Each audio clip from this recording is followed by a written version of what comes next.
নমস্কার বন্ধুরা, the fuzzy ফ্যামিলিতে আপনাদের সকলকে স্বাগত জানাই। আজকে ভিলেজ স্টাইল মটন কারি আপনাদের সাথে শেয়ার করব। পুরো রান্নাটাই করব কাঠের উনুনে।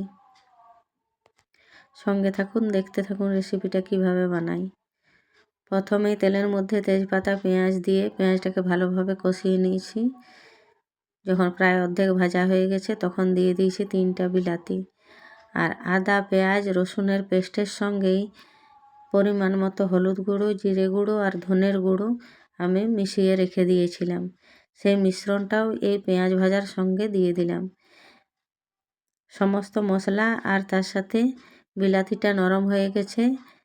খুন্তি দিয়ে বিলাতিটাকে ভেঙে নিয়েছি, ভালোভাবে কষাতে থাকছি আমি।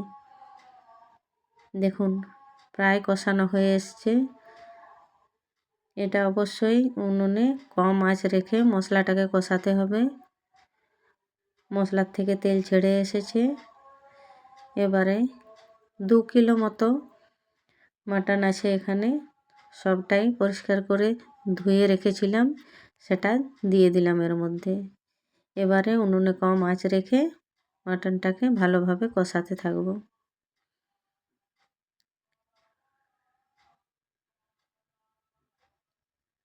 এর মধ্যে কেটে ধুয়ে রাখা পেঁপেটাও দিয়ে দেব। যখন মাটনটা ভালোভাবে কষানো হয়ে আসবে তারপরে পেঁপেটাকে অ্যাড করব। মাটনটা অবশ্যই সুস্বাদু বানানোর জন্যে কম আঁচেই রান্না করতে হবে। খুব বেশি কাঠের জাল দিলে তলায় লেগে যেতে পারে। দেখুন আমি উনুনে কম আঁচ রেখেই রান্না করছি, খুব বেশি জাল দিইনি উনুনে।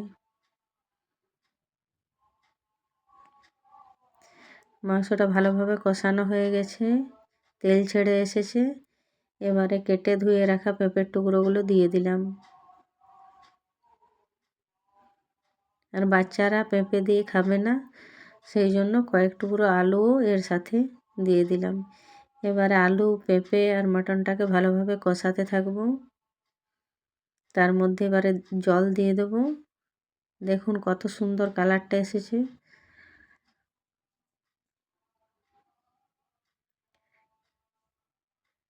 এটাকে জাল দিয়ে ফোটাতে থাকবো, কিন্তু কখনোই জালটা বেশি দেব না, কম আঁচেই মাংসটা সেদ্ধ করতে থাকবো। খুব ভালোভাবে সেদ্ধ হয়ে যাবে। দেখুন আমার রেডি হয়ে গেছে মাটন কারি। তার মধ্যে দিয়ে দিলাম গরম মশলার গুঁড়ো। রেসিপিটি একবার ট্রাই করে দেখবেন বন্ধুরা, অবশ্যই আপনাদের ভালো লাগবে।